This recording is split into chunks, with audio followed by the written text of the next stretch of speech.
Well, hello Internet, and welcome to my Swift video tutorial. You guys requested it, and here it is. In this one video, I'm going to pretty much teach everything you want to know about the Swift programming language. We're going to be covering data types, math, conditionals, arrays, dictionaries, tuples, looping, functions, closures, structs, classes, protocols, extensions, generics, enums, and a whole bunch more. And to help you get to exactly whatever you want to learn rather than watch the entire video, in the description underneath the video, you're going to find lists of every single topic that I cover in this whole tutorial. And you can click on those and jump directly there to learn whatever you'd like to learn. And I have a whole lot to do, so let's get into it.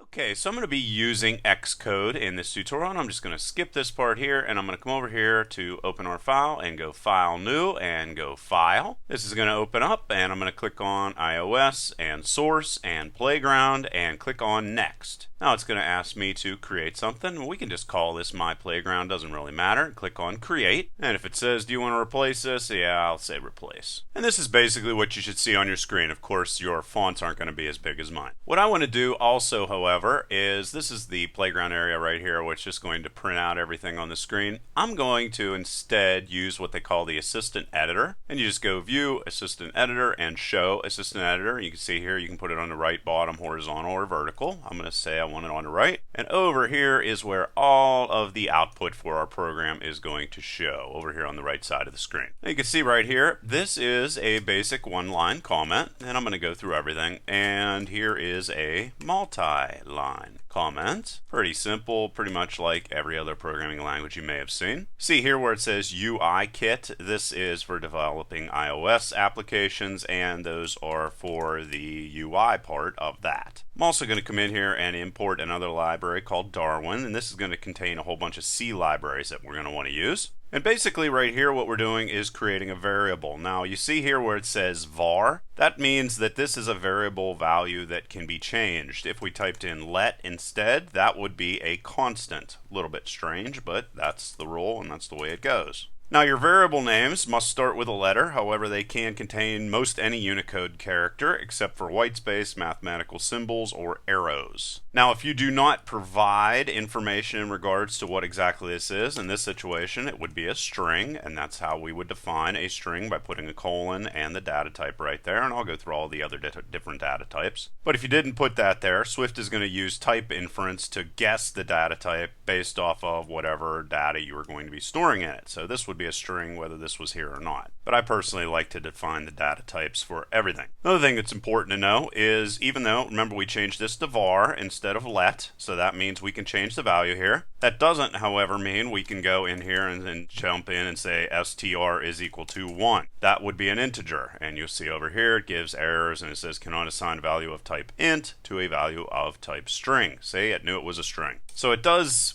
use data types and will keep you from entering certain data in there, but that's just the way it is. Alright, so let's create a constant just so we can put this on the screen. So I'll go pi is equal to, that's a constant, and this is not a constant. If we would like to print the screen, we could go print line like this, and then inside of here we could say pi is equal to, and then if we wanted to insert the value of pi inside of there, we put a backslash, and then we put whatever the variable's name is inside of there. And you can see over here in the output window that it is printing all that out for us. And of course we could also come in here and specify the data type. So let's say we wanted to track the number of steps that we had, we would just put a colon and uppercase int like that is equal to, and then we'll just put 450 in there just to put something in. And the different data types that are going to be available for us are going to be ints, which of course are going to be integers, doubles or floats, which of course are going to be floating point numbers or numbers with decimal places, strings of course, which is just a whole bunch of characters between quotes, bool, which are going to be booleans, and then there's characters and a whole bunch of other different types that we'll also get into here in a second. Now, of course, like any other programming language, there's going to be limits in regards to the size that they're going to be able to hold, and for an integer, that size would be equal to that gigantic number right there. However, you could actually store a bigger number. Let's say that we would go max unsigned if we throw out the sign part of our variable, and how we would get that maximum value is we would go uint 64, that's an unsigned 64-bit number, and then we could go uint 64 max like that, and that is how we would store that. Also, you may have noticed there's no semicolons in Swift. And if we did this, we could then go print line, and then we could go max unsigned. You only need the backslash and all of that if you are going to be printing out everything inside of quotes. And in that situation, you can see the maximum unsigned int that we can use inside of Swift. Another massive number. You could also find the maximum float value just by typing in backslash and put that bracket there, FLT max, and then make sure you close this off. And the maximum double, change this to double, and then type in double max. And you can see over here exactly the maximum sizes for the floats as well as the doubles. And it's very important to know that there are precision issues inside of Swift, just like everything else. You're basically going to have accuracy to 6 digits, and we could test that out if we would go and create a float in this situation, say 1 point, and then throw in a whole bunch of nines or 6 nines, and then plus and 0.1, 2, 3, 4, 5, 6, and then a 5 at the end there, and then have it go in and print the difference. And you're going to see right there that it actually converts that to 2. So there are only accuracy in regards to floats up to 6 digits, nothing more. And you're going to see that with doubles, they are going to be precise up to 15 digits, and we can test that out by coming over here and looking at this. You can see it also went up to 2. However, if we take out one of these numbers, you're going to see that we have accuracy. So for floats, you're going to have accuracy to 6 digits, and doubles, you're going to have precision up to 15 digits in regards to your floating point numbers or your decimals. Booleans, which are created with BOOL, are going to store either true or false. So we could create one, is over 18, and we're going to assign a value of true. There's your Boolean. Your strings, like I saw before, are going to store a whole bunch of different types of characters between quotes. You're going to be able to combine your strings or concatenate them by just saying something like my name is, there's your quotes.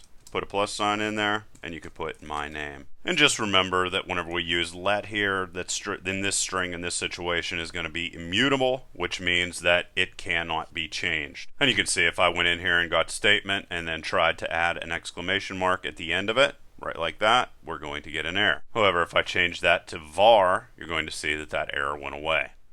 Okay, so now let's talk about casting, which is just converting from one data type into another. And in this situation, if we would want to cast a float into an integer, we could just type in int, and then our brackets, and then whatever we want to convert into an integer, just like that. Very simple. If we then wanted to come in here and convert an integer into a float, and just pay attention that the ints and the floats are all uppercase, we would just come in here and instead type in float. And then of course we'd have to put in some type of integer value inside of there. And yes, indeed, we could also come in here and convert different things into booleans. And we would just type in bool again, and this would convert the maximum integer into a boolean. And you can see over here exactly how those work, and pretty much anything except for 0 is going to result for true in regards to booleans. If you'd like to turn a string into an integer, we go let my age. Now of course it's going to have to already be a number, but we're defining this right now as a string. And if we would want to convert it into an integer, we could go my age int my age, and then to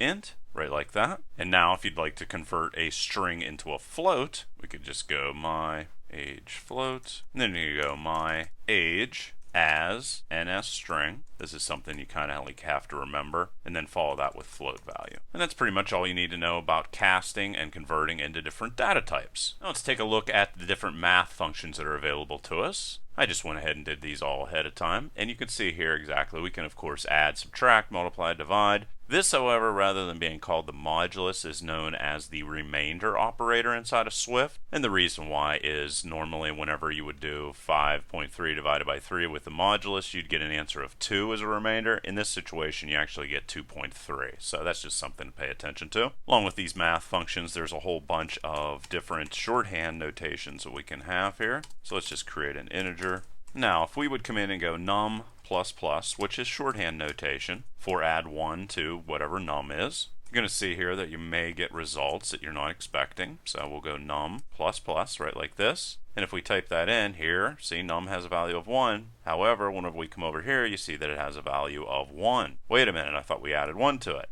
Well, the reason why it shows up that way is because whenever you put the plus plus after, or the plus plus after right here, what it's actually doing is getting the current value of num, putting that in there, which is 1, and then after it leaves the print line statement, it then adds 1 to this. And you're going to see here, if we put in plus plus, and get rid of this instead, this does the absolute opposite. It first adds 1 to the value and then prints it out to the screen, and that's the reason why it has a value of 3 instead of 1. There's also shorthand notations known as compound assignments, and you can see right there all of those, and all this is going to do is it's going to take 5 and then add it to whatever the current value of num is and then save it back to the variable num. You can see here how all the results work out here for you. And of course we're going to be able to do this with plus, minus, multiplication, division, as well as the remainder operator. And there's a whole bunch of different math functions that are available, and that's one of the only things I'm not going to cover in this tutorial, are all the different libraries, because literally there's no end to them. But I think it would be very important to come in here and talk a little bit about the random number generator. If you'd like to generate a random number, you're just going to come in here and you're going to type in arc for random, right like this, and then the maximum number you want to generate between 0 and, but not including this. This basically just means I want to generate a random number between 0 and 10. See, 1 less than whatever you put inside of there. And here you can see the random number generated is 0. And if we change that, you're going to see a new random number is generated, and then we can change it back, and you're going to see that it generates another random number. Now let's take a look at conditionals.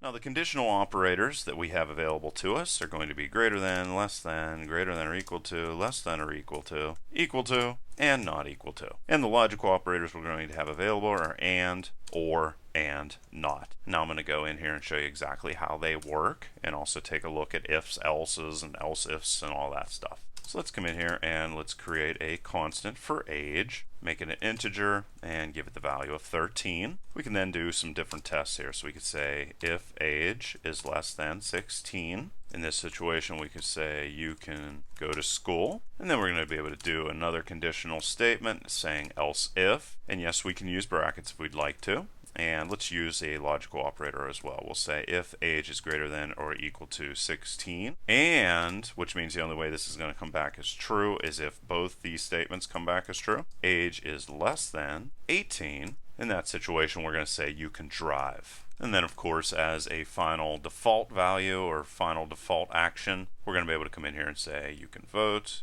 and use the else statement. So if it goes through this condition and this condition is definitely going to be handled right like that. The other logical operator I'd like to take a look at is or. So we could say if age is less than 14, or this just means that either one of these can be true and it would come back as a positive reaction. And we could say something like you shouldn't work, something like that. And then finally we can take a look at not and how that works. It's just basically going to give you the opposite of whatever you give it. So in this situation, if we go not true, then we could just come in here and you're going to see that that comes back as false, and you can also see the results of our other if then else statements. Another thing that we have available is what's called the ternary operator, which is basically going to have a condition and then sign a value based off of that condition. So we'll say it's legal to vote, and we'll create a boolean, and this can be anything, it doesn't have to be a boolean, and we'll say if age is greater than 18, then we're going to put a question mark in, and if this condition right here comes back as true, we're going to assign a value of true to this boolean called is legal to vote. Otherwise, we're going to assign false right here. And just like I said, this doesn't have to be a boolean, this could be an integer,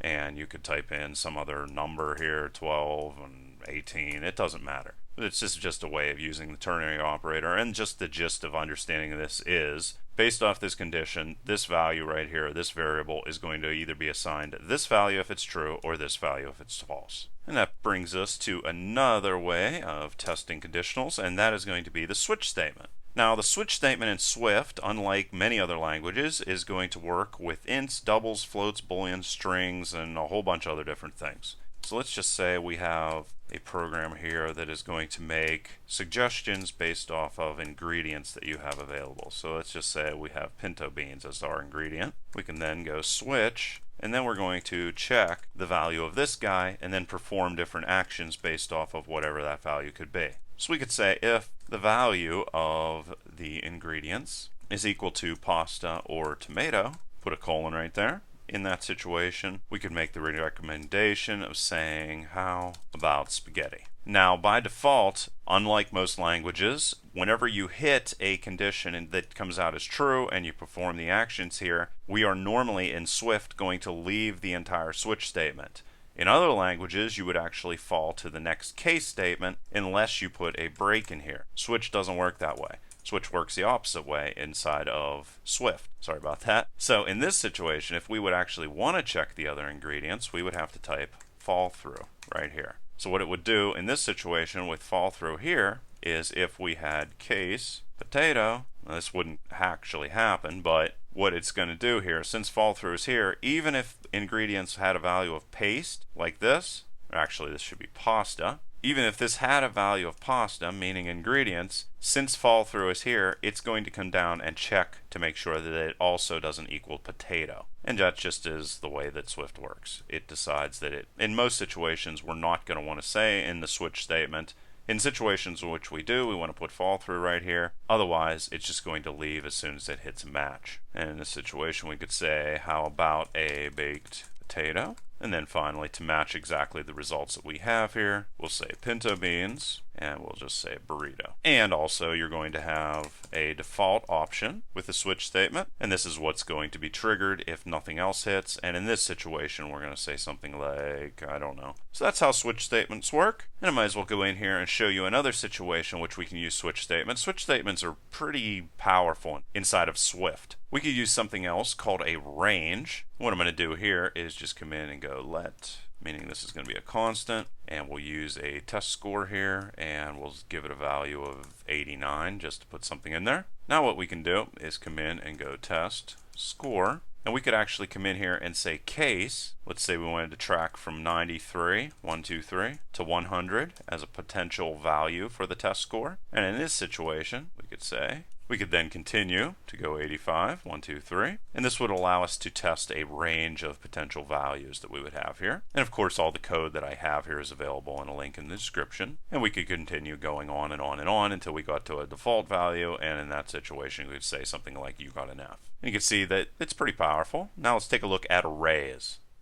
Now really the only rule you need to know about arrays is whenever you're going to be storing data inside of them, they have to be of the same type, and we're going to be able to make arrays of type ints, floats, doubles, strings, booleans, as well as just pretty much any type of object, which we'll get into here in a second. We can create an array in a couple different ways. We could go in here and say we want to have an array of friends. An array is just a bunch of boxes that contain data, and each one of those boxes is going to have a label, or what is more commonly known as an index. The first index, or the first value inside of an array, is going to have the index 0, and it's just going to continue going 1, 2, 3, 4, 5. I'm sure if you've seen other languages, you know exactly how that works. And here we're going to create a string array, and then we can go and place values inside of it whenever we're initializing this. So let's just say we go Bob, and that is how easy it is to create that. However, we could also have Swift go in here and automatically figure out the data type for us, and that'll work in most situations. So we can go 3,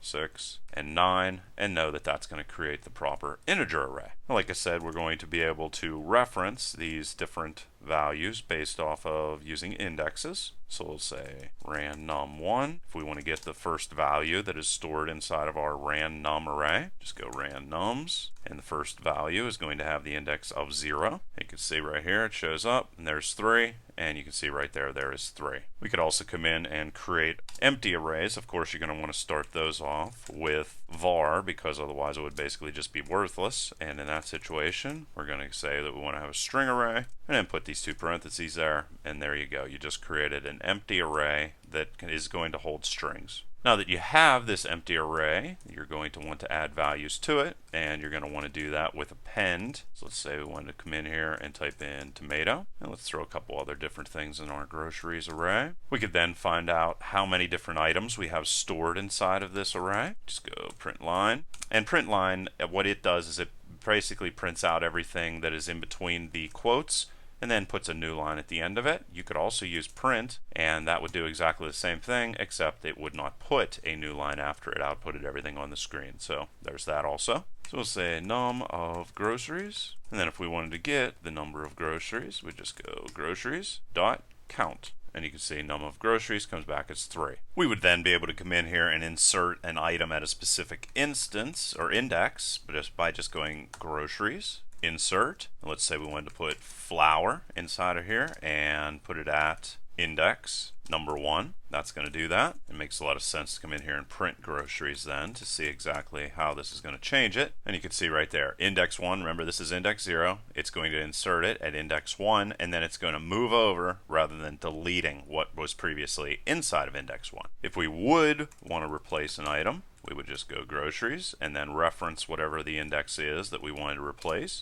So let's say we wanted to be healthy and we wanted to eat whole wheat rather than regular old flour. We could do that like that, and you can see flour has been replaced with whole wheat flour. We could also come in and remove an item, groceries, remove at index, and then let's type in 0 here. Maybe we decided that we no longer want to have tomatoes, and you can see that that's been moved, and all the other different parts have all been moved over to the left. We could also come in and remove an item by its value. So let's say we go if let match is equal to, and we could say that we want to find inside of the groceries array the value of beans, and then whenever we find it, we want to go groceries, remove at index, and then get our match. And that is going to cut beans out of our array. You're going to be able to sort the array pretty easily in neat ways, sort of. So we'll go groceries is equal to sorted, and then you're going to type in groceries like this, and if you want to go from lowest to highest, you go less than. Otherwise, you would do greater than. And you can see, sorted it, potato, whole wheat flour. You could also, in a very similar way, go groceries, reverse, to reverse every single thing that's inside of the array. And yes, we can also create arrays inside of arrays or multi-dimensional arrays. So we can go array. Let's say we want to put an array inside of an array. Well, we'll just go like this. Instead of 1 bracket, so we're going to put 2 inside of there. And then we could go in and assign the different values. So we're going to have our one big array and then our array inside of arrays. And let's put it 0, 0, so we'll be able to, maybe a little bit easier, be able to see exactly what's inside of here. And I just went and threw those into strings. See, I changed this from int to string to make a string array just so that we keep this being 0, 0 instead of just switching into regular 0. And I'm setting this up so that we basically see that the first integer array, or first string array, is first going to increment the columns going down, and then the second one is going to increment the rows going across. And we'll be able to cycle through these using a for loop. We'll get more into for loops here in a second, but basically what we're saying here is we want to cycle through these columns in our array, which is the name we have here for it, as long as columns exist. And then we can say for row in column, we're going to cycle through all of the columns or the rows as long as they exist in our column. Then we'll be able to go print line, and then of course output whatever the value is for our row as well as the value for our column. And if we close that off, you're going to see that it went out and printed all of that information out on our screen. So that's a brief explanation of exactly how arrays work. As we go on, we're going to be looking at them a little bit more. Now let's look at something very similar, which is called a dictionary. Now a dictionary is very similar to an array, except it's going to hold key-valued pairs. And the key is basically going to be the same thing as the index with arrays. However, instead of just using 0 through 1, 2, 3, 4, 5, and so forth and so on, we're going to be able to use integers, doubles, strings, or even enums, which we're going to look at here in a moment. Now let's create a dictionary, and we'll just go var superheroes. And camel case is very commonly used whenever we generate or define our variable names. Then we're going to say what do we want the data type for our key to be, as well as the actual data that we're going to be storing inside of here, and that's how we create a dictionary. And then we can come in and add in values by just going superheroes and then providing whatever we want the key name to be. I'm going to make this Superman, and then we can assign whatever we want the value to be,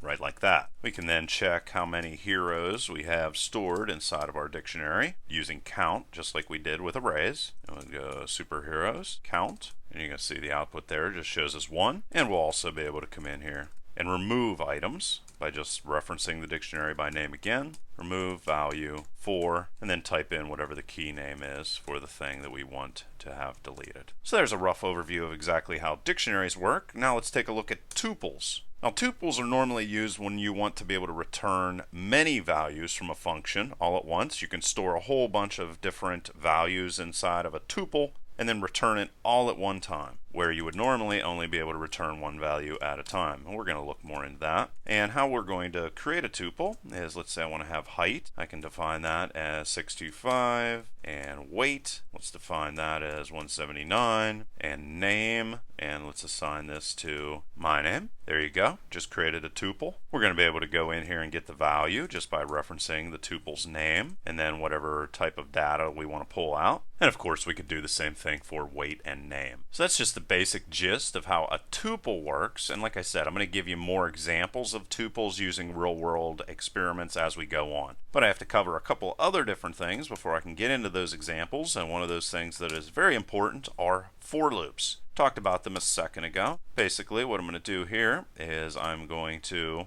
create a value here that is going to increase in value and is eventually going to throw us out of the for loop. And what we're going to say is we want to continue cycling or executing code as long as I is less than or equal to 10, and then we're going to increment the value of I. Let's think about what we could do here. Let's say I just want to print out a list of numbers and skip a couple of them based off of a couple different conditions. Well, we could say that we only want to be able to print out even numbers. How would we do that? Well, we could say if, and we could go boolean and convert I and the remainder operator from 2. What this is going to do is give me back a value of 0 whenever it's an even number, which means it's going to be false. So in that situation, that's why the boolean's here. Converting the 0 into a false, and it's saying if false. That's what that means. Well, then we're going to say continue. What continue means is we want to skip all the code that comes after this and jump back up here, increment the value of I, and then continue executing through the code. So that's going to effectively allow us to skip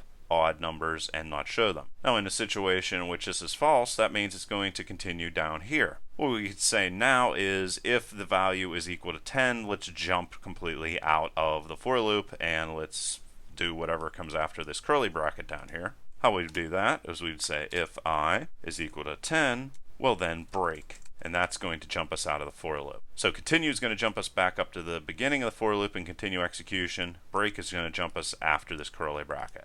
And that is the only way that they really differ. And otherwise, it's going to print out the data on our screen. And you can see that it printed out 2, 4, 6, and 8, and it didn't print out 10 because of this guy right here. Now there is a whole bunch of different types of for loops inside of Swift. Also use what's called the for in loop. So we could say for j in, and then we could use a range. So we could say the range of values that j is going to have are -5 the whole way through 5, and it's going to increment those by 1 each time. And we can come in here and print that out. And you could see it printed out -5, -4 the whole way through to 5. Could also come in here, let's throw in a quote, and then let's cycle through this quote and see if we can match the total number of a's in the quote. So we can say var num of a's like this, and start it off with 0, and then cycle through. Single character is going to be the temporary holding cell each time it cycles through all of the letters in quote. And each time it goes through there, it's going to say, hey, is the single character that you pulled out of this string equal to A? And this is going to match only lowercase a's, not uppercase a's. And in the situation in which, don't forget to put your curly bracket inside of there, very important. And also don't forget to close off your curly bracket. So in situations in which we have a match for an a's, we'll say number of a's, and then shorthand notation. And then after the for loop, we could put in our results. So you can see we can cycle through ranges, we can cycle through arrays, we can cycle through a whole bunch of different things. We'll cycle through arrays here in a second. So number of a's of a's. You can see the total number of a's in that quote comes out as 6. Now that I was talking about cycling through arrays, let's come in here and cycle through one. So let's create an array called people. And this is an array string. See, as the tutorial continues, I keep coming back to all the things that I was skipping previously. So there we go. Created our array. We want to cycle through it. We'll go for individual person in the people array. And here we'll just keep it nice and simple and print that out on the screen, and you see Bob, Fred, and Paul bounced inside of there. We can also cycle through dictionaries, so let's go and let's do that. Let's create a dictionary called heroes is equal to, and we'll have Superman, which is going to be the key, and then Clark Kent is going to be the value. We're going to separate these with commas. So there we go. We created a bunch of dictionary values. We can now cycle through them with a for loop, and we'll have public name and then secret identity. In heroes, we can get the keys and the values, and we're just going to say heroes is the dictionary that we want to cycle through. And then if we want to print them out on the screen, of course, we just use public name is and our secret identity after that. And you can see I made a little bit of an error. I need to come in here and get rid of that comma, put a colon in there instead. And you can see it cycled through the dictionary and printed out Batman is Bruce Wayne, Flash is Barry Allen, and Superman is Clark Kent. So there's a whole bunch of different ways we can use for loops. Going to introduce a couple more as the tutorial comes on. Let's jump into while loops. While loops are very similar, of course, to our for loop, except we're going to create our initialized value that we're going to increment outside of the while loop. Then we're going to say that we want to continue cycling through things as long as k is less than or equal to 10. And we can just come in here and print the value of k in that situation. And then you just need to increment inside of your while loop. And that's going to cycle through and print 1 through 10 or 0 through 10. And then we also have the do while loop. Again, the value you're going to be incrementing, you want to put outside of it. And the only difference between the do while loop and the while loop is the do while loop is going to do everything that is inside of here at least one time, whether the condition is true or not. There we go. We can increment the value of L in that situation. And the reason why is it goes through that whole entire list of code, and then it checks if L is less than or equal to 10 at the very end of it. And you can see that it printed that out right there. And you can also see that no, there is no semicolon there, but you could put it in there. So either way, just depends on if you want to use semicolons or not. And that brings us to functions. Now functions are going to allow us to reuse code as well as better organize our code. So let's create a couple simple functions. Let's create one that just says say hello.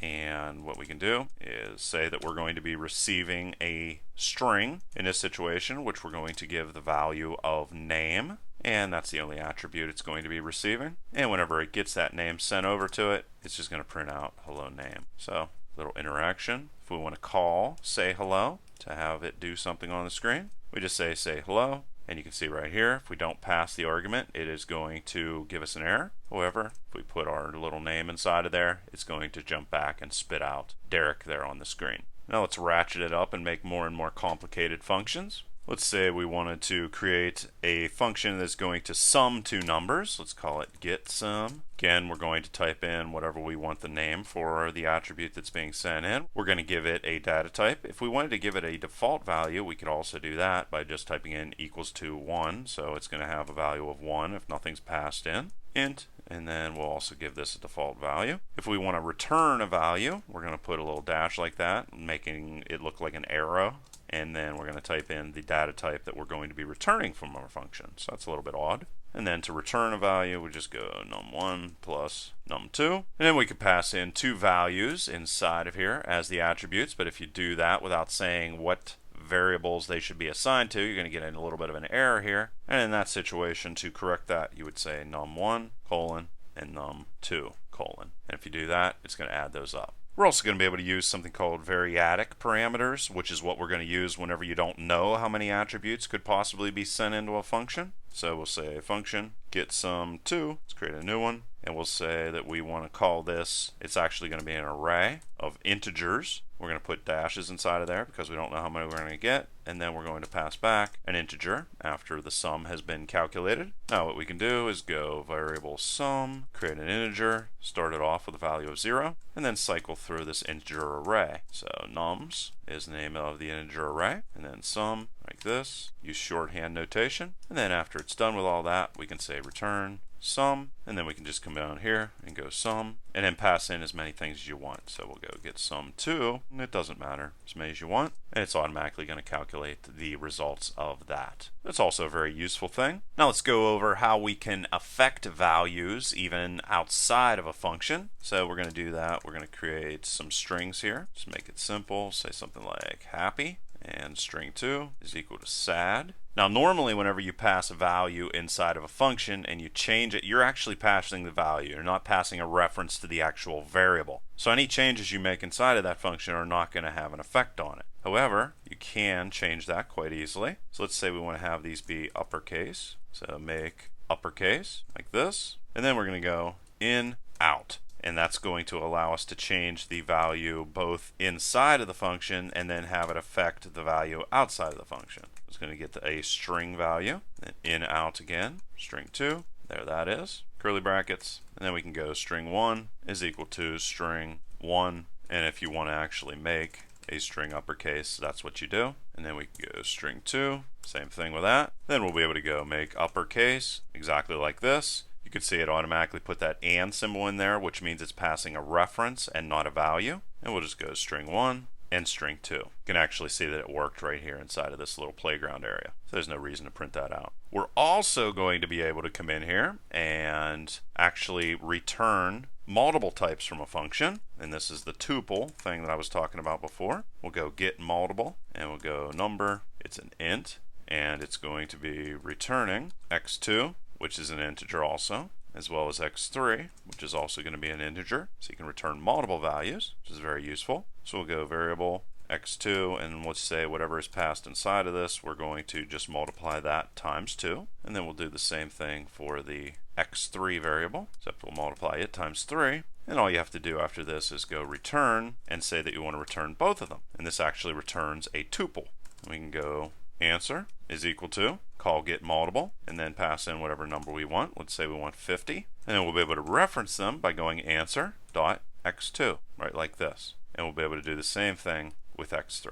And like I said before, what's actually being passed back here is a tuple, and they're being stored in these two variable types of the tuple. And you can see 100 and 150 comes back. Another thing we can do inside of Swift, which is a little bit weird, if you don't quite get this, just don't worry about it, continue and then come back to it. You can actually return a function. So what we're going to do is we're going to create two functions, and this is going to get numbers, and it's going to be just a series of integers being passed inside of here. So that is the attribute, and then it's going to return a double. Everything's simple here, don't worry yet. So we're just creating a function. So we're going to say sum is equal to 0, just like before. And then to find this sum, we're going to go num in nums. Again, cycle through that array. And then we're going to add the value of num to whatever nums is or whatever sums is. And then after we're done, we're going to say return, and we're going to cast sum into being a double. Okay, very simple. This is just a simple array. We haven't gotten to the complicated part yet, or the weird part. So what we're going to do here is we're going to be able to call either average or sum based off of a condition. So let's create a sum function here. Again, it's going to receive a series of integers, don't know how many. It's going to return a double.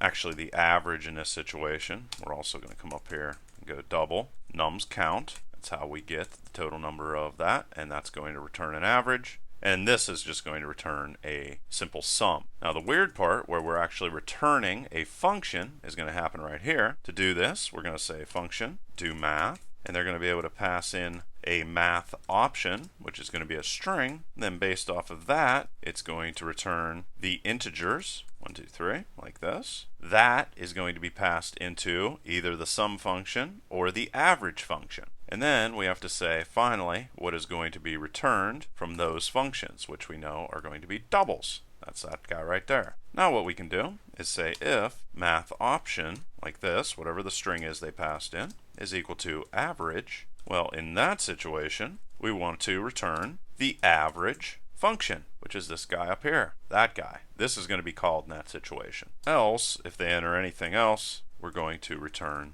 sum. Now how we're going to call this is by creating a variable called math func, like this, and then we'll say do math, this guy right here, and then pass in average. Then after we do that, we could go print line in this situation and go math function, which is a reference to that, and then pass in how many other different digits we want to put inside of there. It doesn't really matter. And make sure this is a lowercase n, and the same with this one. And whenever we do this, being that we say we want to use average for do math and then call math function, we're actually going to be able to call different functions depending upon whether we type in average or nothing. and then pass values into them and have them automatically jump to the right function and perform the right calculation. So like I said, that's a little bit weird, but like I said, I also wanted to be able to cover mostly everything here. And that brings us to inner functions.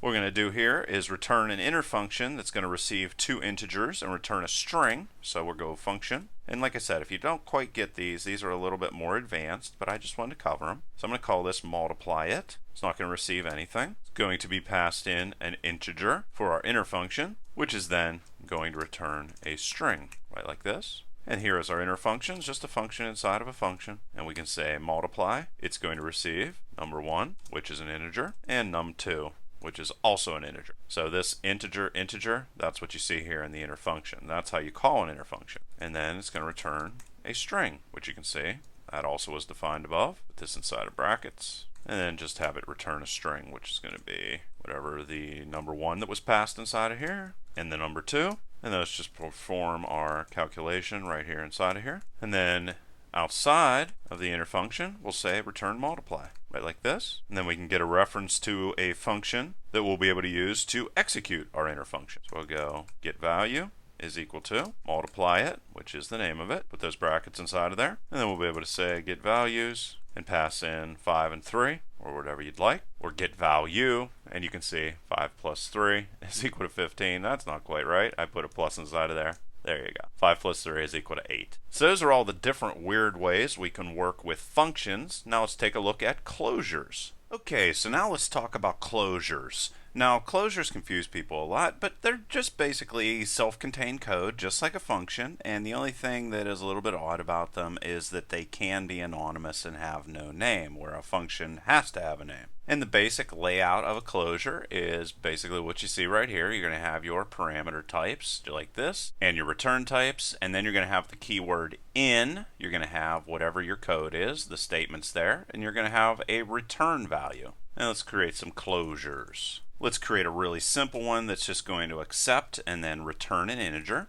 I'm going to call this var square this, going to receive an integer, and then it is going to return an integer. Have this equal to, and then we're going to say num in, make sure you have the in there, and then on the next line we're going to say return num times num. So pretty simplistic, and you can see it's going to be very easy for us to pass in 15 to that function, and then over here you can see the final result. So that is a very simple closure. Now we're just going to ramp it up and get more and more complex as we go on here. But before we do, just want to point out something. Remember previously we were able to assign a function to a variable. We're also going to be able to come in here and assign a closure to a variable in exactly the same way. There we go. That is assigning this closure right here over to this variable. So just like we did with functions, we can definitely do it that way as well. Let's create another closure here. This one's not going to receive any attributes and it's not going to return anything. So I'm going to go var say goodbye colon. We're going to define that it receives nothing and that it returns nothing. Equal to, there's your brackets right there, and we could just have it just go goodbye. That's all it does, is print out goodbye on the screen.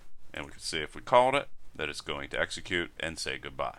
There it is. We could also have a closure that has no attributes but does return something. So we'll say happy, again, receives nothing, and it returns a string equal to, say something like happy birthday, and then call it from inside of print line, and you can see it says happy birthday over here. Another thing we can do that is kind of neat with a closure is we're going to be able to reference variables that are outside of it. So let's create one. Let's call this number 3 and give it a value of 3. Go var increment num is equal to. We're not going to be able to do this with a function, but you can do it with a closure. And then just to prove that it can be done, we'll just go print line number 3, and we'll increment it on top of that, and then have that execute. And you can see that it incremented it, and it also went and printed it out there on the screen. And then let's do something a little bit neater still. Let's create an array, and we'll call this numbers to square is equal to. Just throw a whole bunch of random values inside of here. Now what we're going to do here is we're actually going to be able to use an array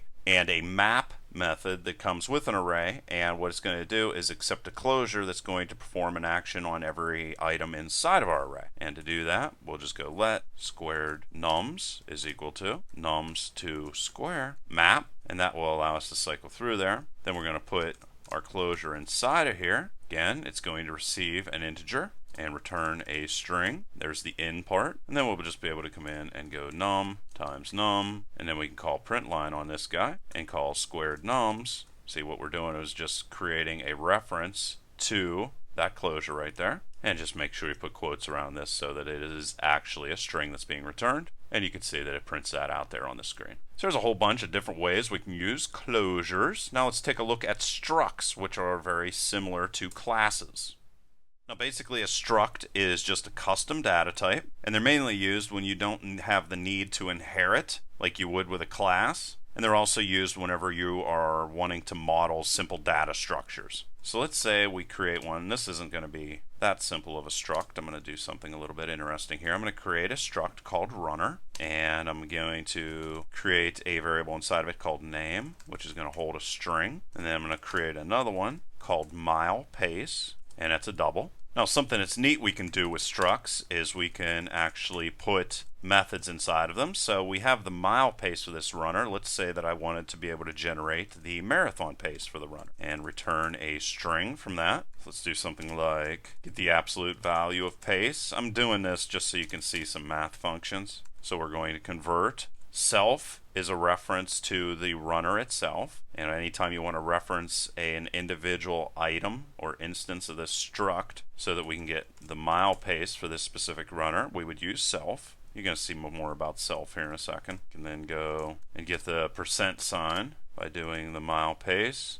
minus and then double our absolute pace, and then this is going to calculate the hours by multiplying that times 60, and then it is going to return absolute pace, minutes, and seconds. Okay, this will make more sense here in a second. That bracket in there. So let's go and create some structs so that this makes a little bit more sense. Here is our runner. There's the name. This is the mile pace that runner runs a marathon, which would be 4 minutes and then 68% of a minute. And then there's another runner that we created inside of here. So what we're going to do up here, if we wanted to calculate their total marathon pace based off of their mile pace in the marathon, is we would get this absolute value right here. That's how we are using int to convert the mile pace. Let's change that into pace like that. So that's going to cut off the 4, and then to get the percentage part, we're going to go in here and get the mile pace once again, and then cut off the 4 from it, and then finally multiply that times 60 to get our final result. And we'll just come in here and call for that function to run. And you can see right here, based off the data that's passed in there, that Dennis Cometto, or however you pronounce that, can run a marathon in 4 minutes and 40.8 seconds. So that is the basic way you can interact with the value stored inside of a struct and also call functions inside of the struct. So now let's take a look at something that's a little bit particular to Swift, which is what we call computed properties. Now a computed property is going to return versus store a value. So let's say we wanted to go in here and get the marathon time, which is going to be a double. What we could do is then say get, and then put inside of here whatever calculation we'd like to make. So we could say whatever the mile pace is for this runner, we're going to multiply that times 26.2 and then divide that by 60 to get our final marathon time. We could then come down here after we went and called these other functions and easily see that the marathon finish for this specific runner would be 2.0436 hours. So that is what a computed property looks like inside of a struct, and pretty much the only other thing we could do here inside of a struct is create a static constant. Let's say that we also wanted to store marathon distance inside of here just for the heck of it because we thought it made sense. We could go in there and type that in, and then that is going to allow us to anytime call the struct specifically and get marathon distance and print that out if we'd like to do that, or just work with the marathon distance. So we can just go print line, and then in this situation we'd use the struct's name followed by marathon distance, and you can see that it prints that out for us. So that's pretty much everything you'd need to know about structs. So now let's go and take a look at classes. I'm going to use a pretty simple class here. I'm going to call it animal because I use this all the time. And basically what we're doing with classes is we are trying to model real-world things in computer programming language. So a real-world animal, very well, should have a name. And what you're going to want to do here is give everything a default value whenever you're defining it. And you can store anything inside of here. Let's go and create a double that's going to also have the animal's height. give it 0.0 to start off. Let's say that we also would like to come in here and store the weight for our animal. And then let's also say that our animal is going to have a distinct sound. Now what you're going to want to do is define a function that is going to be called every single time you create an animal object, and that is called Init. And let's say that we get past a name for this, and there's a default Init, which can be called if nothing's been passed inside of it. Of course, we need to define all the different data types that we can be passed inside of here. Now, like I said before, if you want to actually assign a value to an object, what you're going to have to do is use self, because we don't know the name of the object outside of here. The class gets created before any object, so there's no way of knowing the name. So self is a nice, easy way for us to be able to refer to it. And it's going to store this value for each object that we create. And I'm just going to come in and do the same for all the other attributes that our animal will have. And there we go. And that's all we need to do to initialize all of our animal objects. Now, of course, every object is also going to have things that it can do. And let's say that one of the things we want our animal object to be able to do is to be able to provide information about itself. Maybe there's a tag on it or something like that. And we'll just throw in a print line here, and you can see that it's going to be able to get the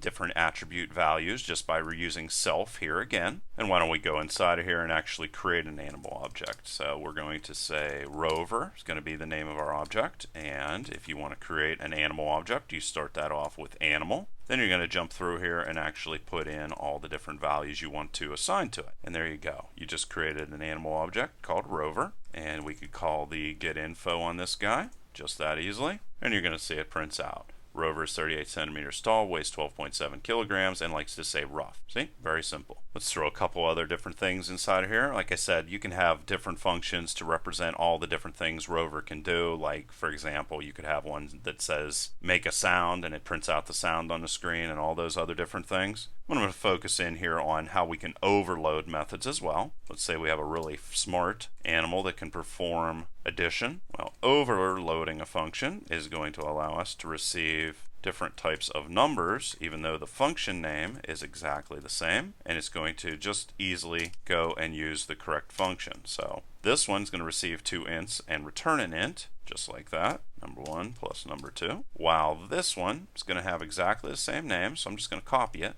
like this. You can see errors are popping up, and the reason why is this guy's going to receive 2 doubles and perform that calculation. So this is what overloading means. We have 2 functions with exactly the same names, but they are going to work with different attributes. Here we're getting 2 ints, here we're getting 2 doubles. And you can have as many functions as you would like that work this way. You just have to make sure that you have different types of attributes being passed in. By different types, I mean the data type has to be different. And you've already seen how to pass in those values into those functions, so I just let you do that there on your own. The dot operator, of course. So now let's take a look at inheritance. So we went and we created our animal object. Now all of these attributes in here and all these functions inside of here, let's say we wanted to create another type or class such as dog that's going to inherit from animal. All we do is put a colon and animal, and just like that, now the dog has all of the attributes and all of the methods that we defined inside of animal by default. And dog is going to be able to come in and either override methods inside of animal or create brand new methods. If you do not want a function to be overridable by another class that might try to inherit from this, let's say we only want there to ever be one way of digging holes, we just put final in front of it. And in this situation, again, if we want to reference the name, we just go self name like that, digs a hole. And if we would like to override a function that is in the superclass or in the animal class, just type in override function and get info. Let's just say we want to override that function right there. And there we go. If we would still like the code to execute inside of the superclass, we can actually call it by just saying super. And if we do that, it's going to automatically execute everything that is inside of this function. But indeed, we are overriding it. So let's say that we would also like to come in here and print some additional information, print line, and we could say something like and dig holes. That now is going to allow us to come in here and create another object. This time it's going to be a dog, but it's also an animal because it has everything that that had. Give this the name of Spot, and let's just leave everything else be exactly the same. And we can go wolf just to change that up a bit. And we also inherited the init function from the animal class, so we're just going to use that by default here. And now we're going to be able to come in here and call getInfo on this, and know that it's going to call the correct thing, and also call digHole. And you can see it printed out all that information that was in the animal class, and then tacked on and digged holes. And then down here you can see that it called the function that just shows that Spot can dig a hole. Another thing that's kind of neat is we're going to be able to pass any of these different class types, whether it's a dog or an animal, into a function, and it's automatically going to call the correct function to execute. So let's create a function. Let's call it print getInfo, and let's say animal of animal type, because the dog is still of the animal type, and then go animal getInfo like this. Now what we're going to be able to do is call print getInfo like that, and pass in rover, and then do exactly the same thing with Spot, and know that it's going to automatically print out the proper version of getInfo here on the screen, even with the Spot part having the addition of dig holes. You're going to be able to set and get the different values using a dot operator. So let's go Spot name is equal to, let's say Spot's name got changed to Doug. That's how easy it is to change that. And if I wanted to go in here and check the overridden methods that we have right here, might as well just do that. There we go. And you can see I'm passing all that information in there. All I'm doing is adding on the num2 so it knows exactly where this value is sent. And you can see there that it performed those different calculations based off of different numbers going in there automatically. And like I said before, this is just to test our overridden methods. Another thing you might want to do whenever you are working with classes, because they're very similar to most other languages, let's say that you wanted to come in here and check the class type. So let's say we wanted to say, is Spot a dog? All you need to do is just go Spot is animal, right like that, and it's automatically going to pop back true. And of course you could use that in a conditional, and you could also come in and check, is Spot a dog? And that also comes back as true. So Spot is both an animal as well as a dog. If, however, you would go in and type in rover, you're going to get an answer of false, because it doesn't work the other way. The dog is the animal, but the animal is not necessarily a dog. And that brings us to protocols. Now, protocols are basically like interfaces in other languages. And basically, whenever you are saying you want to adopt a protocol, what you're saying is you agree to define the behavior that is described therein. So let's create a protocol. Here's a protocol. And we're going to call this protocol flyable. Say we're going to create a class that's going to be a vehicle, and we're going to define if it can fly or not, basically. Now, you saw previously, whenever we were creating attributes inside of our class, that it automatically allowed us to use the dot operator to set as well as get the value from whatever was set inside of there. Let's create one now called flies. It's going to be a boolean. If you want the getters and setters, by default they're created, but if you wanted the getters and setters to be generated, you could just go get and set inside of curly brackets. If you didn't want the get to be available, you just put set, and otherwise you could type in get and get rid of the set. And that's just a way of encapsulating or blocking different values from being settable for your variable types to protect them. And with the protocol, you're basically going to define the variables that you want set inside of here, but you're not going to initialize or give them a value. And that is inside of protocols. And you're going to do the same thing with all the functions you create. You're going to define exactly what is going to be passed inside as well as what is going to be returned, but you're not going to define anything that it does. Those initializations of this variable right here and this method or function right here are going to be set in the class that you create. So now let's create a class that's going to inherit from this protocol. Let's just call it class vehicle. And if you want to inherit from the flyable protocol we just created, just type in flyable. If you have multiple protocols, you can just put a comma inside of there and keep adding them, but we only have one here, so that's all we're going to have.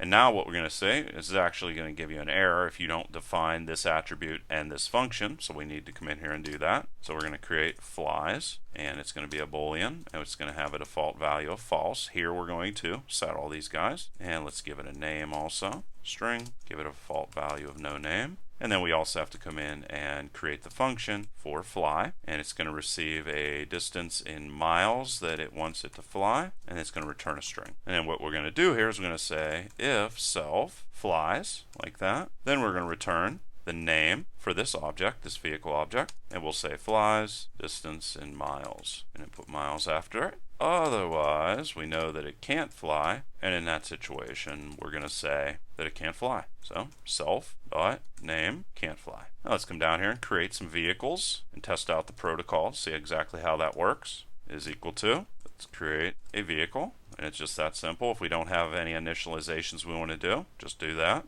We can then go Ford F-150 and set its name. This is not a Ford F-150 commercial. And then we can set if this Ford is going to fly just by going flies equal to false. Like I said, it has the setters and getters already defined inside of there. And then we can say, hey, we want this car to fly 10 miles. Tell me what you think about that. And it's going to spit back that it can't fly. So there's an example of how we can use protocols inside of Swift. Now let's go and take a look at extensions. Okay, so now let's talk about extensions. Now, extensions are really cool because they provide a way for us to add functionality without overriding existing functionality, and this can be applied to our own objects as well as even int double strings, arrays, anything. So this is really neat. So why don't we come in here and create an extension. There you go, just created one, and then you're going to type in exactly what you want to override. And let's say that I want to output a string as an array. So I'm going to create as array, right like this, and it's going to pop out a bunch of characters. Then we're going to put a curly bracket and then just define everything. So I'm going to go get our result equal to, and it's going to be character array, and create that guy. There we are, created a character array. And now I just need to cycle through the string and store each character in our array. So I'm going to go for character in self being a reference to the string, and then I can just append all of the characters from our string onto that, and then return our result when it's finished. And that's all I needed to type. So now I can come in here and create just a whole bunch of characters, and then just type in as array, because this is a string and this is a call to this extension right here. And then I can come in and print it out on the screen. And you can see that easily it took that string and converted it into an array, and we printed it out on the screen. We could also come in here and add additional functions. So we could do our letter occurrence type of thing. So letter occurrence to test how often a character appears. So we'll go the character,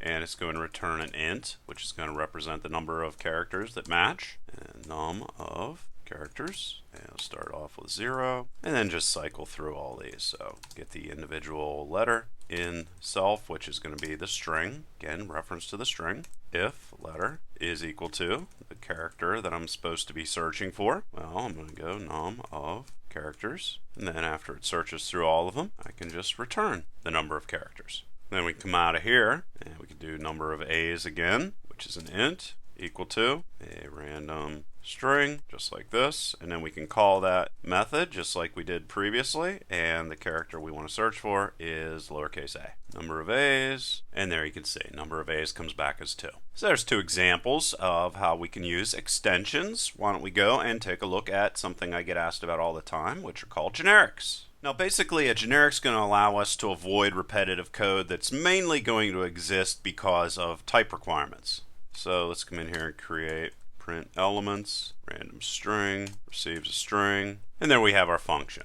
Now basically in this situation, all we're trying to do here is come through and print out each of the elements in this string and separate them with commas. That's what the goal is. But the problem here is if we ever want to print anything other than strings, we're going to have to create a whole bunch of these guys, and that's going to be a major pain. So let's go in here and make a couple changes using generics to show how we can use generics to avoid this type sort of issue that we have here. So let's start off first off, and I'm going to say print any array, and now I'm going to put a T inside of here, and the T is going to indicate that this is a generic function that's going to accept an array of pretty much anything now. So we're no longer going to be tied to our strings. So we could just put anything in here. I mean, it doesn't matter what the name of that is. And now we know we'll be able to accept any type of array and be able to cycle through it and work with it. Let's just change this to anything, and then we could just go print any array and then pass in anything into it. So we can say Paul, so we're going to be able to work with string arrays, or we could go print any array, and we could pass in integer arrays, anything. And we know that whenever we pass in an array with this generic using this guy right here, we're going to be able to accept any type of array, and we're going to be able to cycle through all those elements and put commas between them. The only problem is this is going to work for arrays, but it's not necessarily going to work for anything else. So let's come in here, for example, just see what happens. A random. Put that in there. Uh-oh. Say, now we have problems. So now what we want to do is we want to make this work with sequences. Anything that's a sequence of anything. So it's going to work with both arrays as well as strings, which are just a sequence of characters. How can we do that? Well, we'll say print any. Just change this to sequence just to differentiate this a little bit. Leave this as T, but we're going to also come in and go sequence type. Right like that, and leave this as anything, and it's anything, so we no longer are going to be tied to the array part. And now if we come down here and type in print any sequence instead, you can see it works for both the array, but let's go print any sequence, a random string. And we're going to see that it also is going to work for strings. So we're going to be able to use any sequence of anything, get all the individual elements, and separate them with commas. So pretty cool. Another thing we can do, however, is also test equality, and equitable is going to be able to provide us that functionality. So we'll go R, they equal, and again T, and we're going to go equitable like this, and we're going to be able to get two different values and test equality. So we'll go volume 1, T, 2, doesn't matter what the type is, and Boolean, and then we could just come in and go return val1, val2. Now we can go are they equal, and we wouldn't be able to do something like 1 plus or 1 and b to test equality there because these t values are exactly the same. However, we could come in and test equality between letters, which is very useful. And you can see that comes back as false, but then we could also come in here and throw in numbers, and that's automatically going to work. So we're basically going to be able to test equality for any data type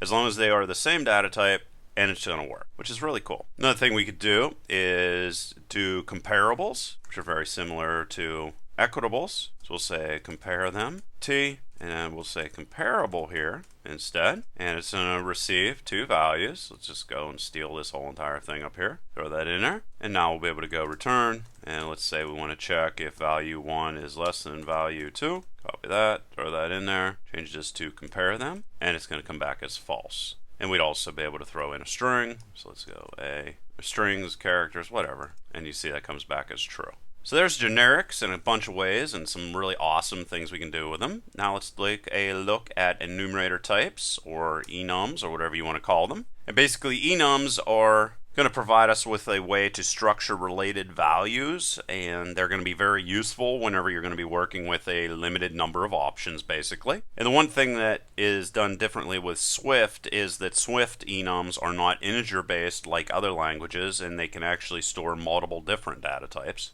And to use those different data types, you're just basically going to need to map an enum to whatever value you want it to be associated with. So let's create an enum. So enum, say we create a color enum, and this time I'm actually going to be boring and just keep this as an integer. Then what you do to define all the different parts, you just go case blue, case whatever green, and you could come in here and assign your own values if you wanted, just by putting equal to 1 or whatever. It's going to start off as 0 and just set a whatever, just a bunch of random colors. We could also come in here, something else that's different than many other languages. You can initialize. So let's say that you want, whenever an enum is created, if you want to give it the default of blue, that's what you would do right there. You could also come in and create functions inside of it. So let's say we want to create a function that's going to return the value. So function get data like that, and it's going to return a string. There we go. And in this situation, we could say something like switch, and in case self